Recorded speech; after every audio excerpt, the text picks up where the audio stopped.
wabarakatuh. Waalaikumsalam warahmatullahi wabarakatuh.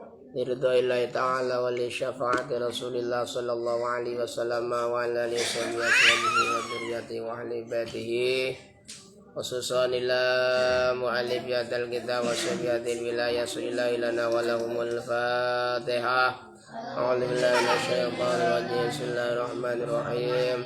Alhamdulillahi rabbil alamin arrahmanir rahim maliki yaumiddin iyyaka na'budu wa iyyaka nasta'in ihdinas siratal mustaqim siratal ladzina an'amta 'alaihim ghairil maghdubi 'alaihim waladdallin amin wa liwalidayya amin.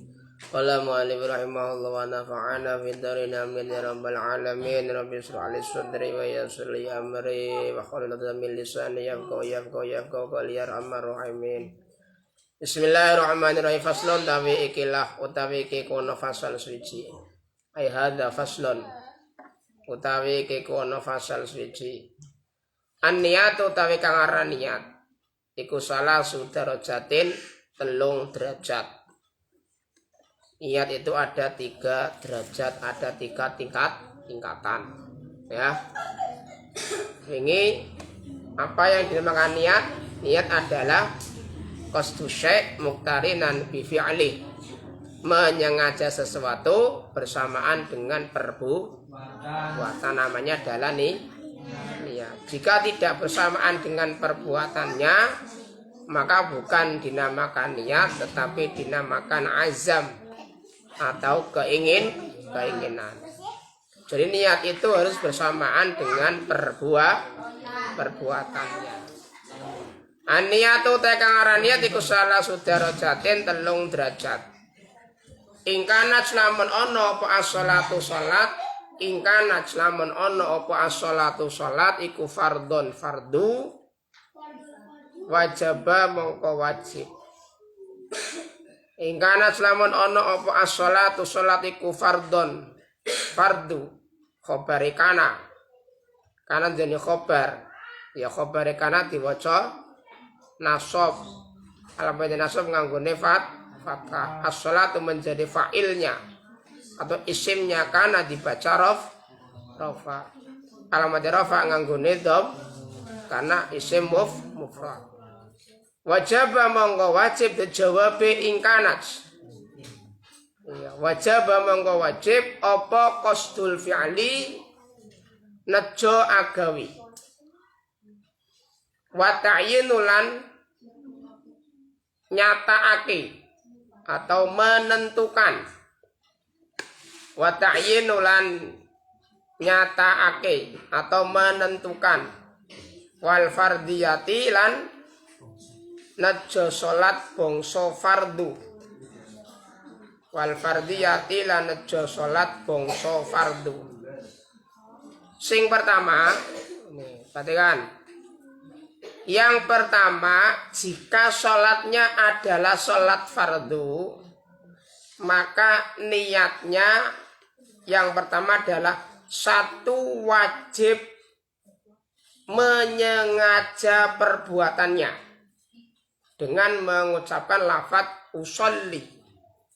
Jadi usolli itu berarti bentuk menyengaja perbuatan.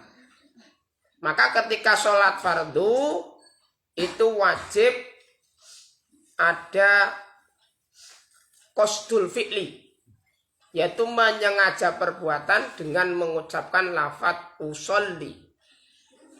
Kalau misalnya sama tidak mengucapkan usolli, langsung misalnya fardul maghribi, berarti ora sah. Kenapa? Karena tidak ada lafadz usolli. Karena menyengaja perbuatan itu adalah dengan mengucapkan lafadz usolli. Paham? Yang kedua adalah ta'yin, yaitu menentukan sholat apa itu. Apa sholat duhur, apa asar, apa sholat maghrib, apa sholat isya, apa sholat subuh. Maka wajib ditakyin, ditentukan sampean sholat apa. Podo-podo bae 4 rakaate, isya 4 rakaat, ya. Zuhur 4 rakaat, asar 4 rakaat. Tetapi kalau tidak ditakyin maka sama. Teman yang 4 rakaat itu sholat apa? Ya 4 rakaat. Berarti kan bisa asar, bisa zuhur, bisa isya. Maka wajib ditakyin, ditentukan kita sholat apa. Maka wajib usolli fardol maghribilah. Maghrib itu ada takyin, bentuk pengkhususan.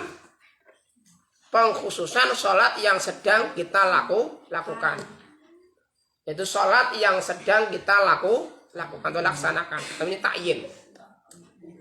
Yang ketiga adalah wal fardiyati, yaitu wajib mengucapkan lafadz fardu.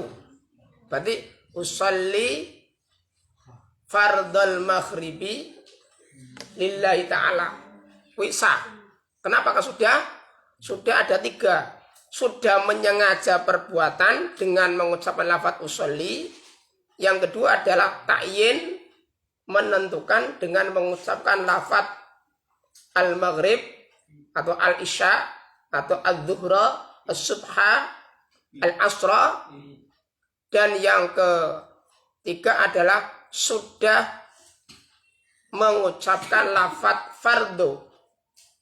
Usolli fardhal maghribi, sudah selesai, sudah sah.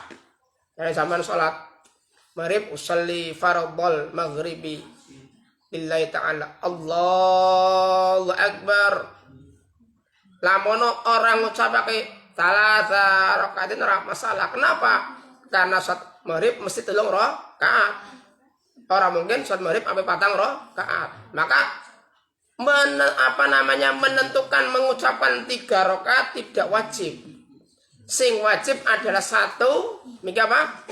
Menyengaja perbuatannya dengan mengucapkan lafadz usolli. Yang kedua adalah mentakyin, menentukan dengan mengucapkan lafadz al-maghriba, al-isya'a, as-subha, al-zuhra, al-asra. Dan yang ketiga adalah al-fardiyah, dengan mengucapkan lafadz fardu. Paham? Lah, tapi nek sampean ke sholat jamaah, di samping 3 itu kalian juga wajib mengucapkan makmuman ketika sebagai makmum. Maka wajib ada kata makmuman lillahi ta'ala. Makmuman. Tapi nek sampean sebagai imam tidak wajib imaman. Jadi boleh misalnya sama sembahyang diwinan Allahu Akbar terus murune ana wong melu. Ya. Biasanya kan di Jawa lo ya. Asal jadi tendang. Ya. Di Jawa apa melu jamaah. Lah, berarti kan tadi orang yang sholat sendiri kan tidak niat imam ya. Lah, maka walaupun tidak niat imaman, nek sampean melu jamaah dadi makmum, maka jamaahnya sah. Walaupun tadi imamnya tidak mengucapkan lafadz imaman. Tapi nek makmum kuwi kudu mengucapkan lafadz makmuman lillahi ta'ala. Jadi usolli fardal maghribi misalnya makmuman lillahi ta'ala. Kuwi sudah sah. Paham? Itu jika sholat fardu ya. Wa in kana salan lamun ono apa salat iku nafilatan sunnah muaqqatatan kang den waktu-waktu karo tibatin kaya salat rawatib yaiku salat yang mengiringi salat fardu namanya salat sunnah rawatib. Jadi salat sunnah yang mengiringi salat fardu baik qobliyah maupun ba'diyah. Nek qobliyah berarti sebelum sholat fardu karo ba'diyah berarti sesudah sholat fardu itu namanya adalah sholat sunnah rawatib. Paham? Paham dah? Jadi Sholat sunnah rawatib adalah sholat sunnah yang mengiringi sholat fardu. Baik itu qobliyah sebelum sholat fardu maupun ba'diyah setelah sholat fardu. Paham? Jalanan baik, paham? Ya. Nek qobliyah berarti belum. Kalau ba'diyah sesudah. Ya. Audati sababin utawa salat kang duweni sebab. Kayak apa? Salat istisqa, salat tahiyatul masjid. Salat istisqa karena meminta hujan. Salat tahiyatul masjid karena masuk ke dalam masjid. Salat hajat karena ada hajat, ada kebutuhan. Namanya salat dzati sababin. Yaitu salat yang dilakukan karena ada sebab. Namanya dzu sababin. Ya, jadi ada salat yang dzu sababin, maka niatnya wajib mongko wajib apa qasdul fi'li nejo agawe wa ta'yinu lan nyataake. Nek salate adalah salat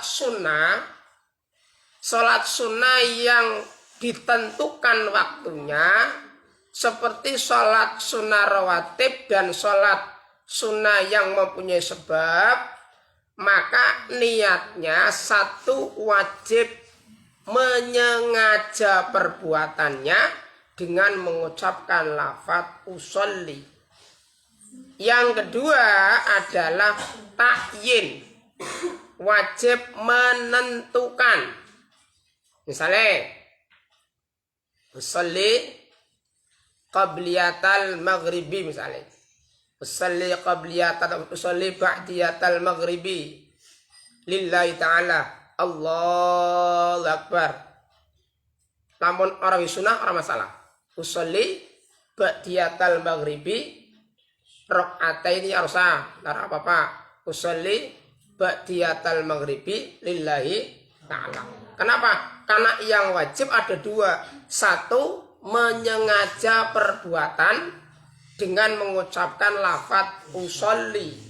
Yang kedua adalah mentakyin, menentukan dengan mengucapkan lafaz qobliyah atau ba'diyah, ba'diyatal maghribi, qobliyatal isya'i, ba'diyatal isya'i. Itu sudah cukup, selesai. Berarti niatnya sudah sah. Paham? Nek salat sunnah adalah sunnah yang ditentukan waktunya. Yang kedua adalah salat yang mempunyai sebab. Paham? Ya, terus wising salat sunnah. Saiki wa ingkana senan lamun ono apa salat iku nafilatan salat sunnah mutlaqatan kang mutlak. Jadi apabila sholat sunnahnya adalah sunnah mutlak itu adalah sunnah yang tidak ditentukan waktunya dan tidak ditentukan jumlah rokaatnya. Namanya sholat sunnah mutlak. Paham? Paham? Jadi sholat sunnah mutlak adalah sholat sunnah yang tidak ditentukan waktunya dan juga tidak ditentukan jumlah rokaatnya. Namanya sholat sunnah mutlak. Nah, nek sholat sunnah mutlak, maka niat sing wajib mongko wajib apa qasdul fi'li nejo agawe sholat fakot halif bloko. Jadi nek sholat sunnah mutlak, maka sing wajib sampean usolli. Allahu Akbar sah. Hanya menyengaja berarti misalnya usolli Allahu Akbar sah. Tapi nek sholat sunnah yang punya waktu, ditentukan waktunya harus usolli kemudian menentukan. Usolli sunnatad duha misalnya. Sunnatad duha lillahi ta'ala selesai. Usolli sunnatat tahajjudi atau usolli tahajjudi boleh. Ya. Jadi tidak usah dikasih sunnah, hukumnya sah. Tapi nek lengkap ya lebih baik. Saya usolli sunnatat tahajjudi rakaataini mustaqbilal qiblati lillahi ta'ala. Allahu Akbar lebih baik. Tapi nek misalnya kau tidak lengkap dia masa usolli tahajjudi Allahu Akbar sah. Kenapa? Karena sudah menyengaja perbuatan. Yang kedua adalah sudah mentakyin atau menentukan sholatnya itu sholat apa. Kan gini paham dah? Paham dah? Temenan paham? Ada pertanyaan apa dah? Paham kabeh? Yang paham berarti beres. Ya. Paham dah? Itu salat ya. Biasanya faslun utawi iki kuna fasal swiji. Surutu takbiratul ikhrami utawi pira-pira syarate takbiratul ikhram. Iku sitata asyara 16. Syarat takbiratul ikhram dengan mengucapkan lafaz Allahu Akbar. Ya. Antakoa yento tumibo apa takbiratul ihram halatal qiyami nalikane ngadeg fil fardi ing dalam fardu. Yang pertama syarat takbiratul ihram yang pertama adalah jatuh ketika berdiri. Ya, dilaksanakan dibaca ketika dalam posisi berdiri. Aja selungguh Allahu Akbar. Kecuali memang tidak bisa berdiri, tidak masalah ya. Kalau mampu berdiri maka wajib dengan berdiri. Allahu Akbar. Ini berarti yang pertama syarat takbiratul ihram adalah dilaksanakan dalam keadaan berdiri ketika sholat fardu bagi yang mampu berdiri. Wa antakuna lan yento ono opo takbiratul ihram iku bila arabiyati kelawan bangsa Arab, harus dengan menggunakan bahasa Arab. Allahu Akbar, Allah Maha Besar, tidak boleh. Allah gede nemen, ora oleh. Allah ageng sangat, ora oleh. Kudu dengan menggunakan bahasa Arab. Allahu Akbar tidak boleh diterjemahkan ke dalam bahasa masing-masing. Nek diterjemahkan ke dalam bahasa masing-masing bahaya. Imame wong Tegal, makmume wong Jakarta, wong Singar Pemalang, wong Sul Tegal. Allah gede nemen. Sing wong Tegale, wong Jakarta, ya sing wong Jakarta oleh singan oleh takbire Allah besar sekali. Ya bunda. Sing wong Pemalang Allah gede teo misalnya. Sing Solo Allah ageng sangat, tidak boleh. Maka tidak boleh diterjemahkan ke dalam bahasa daerah masing-masing. Harus dengan menggunakan bahasa Arab dengan lafaz Allahu Akbar. Paham? Allahu Akbar. Itu yang kedua. Terus wa antakuna lan yento ono apa takbiratul ihram iku bilafdil jalalati kelawan lafat jalalah. Lafat jalalah berarti lafat Allah. Artinya jalalah. Lafat jalalah Allah. Yang kedua wa bilafdi akbari lan kelawan lafat akbar. Allahul Azim. Untuk Allahu Akbar. Allahu Akbar. Allahu Azim. Tidak boleh. Ya, tidak boleh. Harus dengan menggunakan lafaz Allahu Akbar. Itu ketika melafazkan takbiratul ihram. Paham tadi? Nah, sekarang coba dibaca bersama-sama.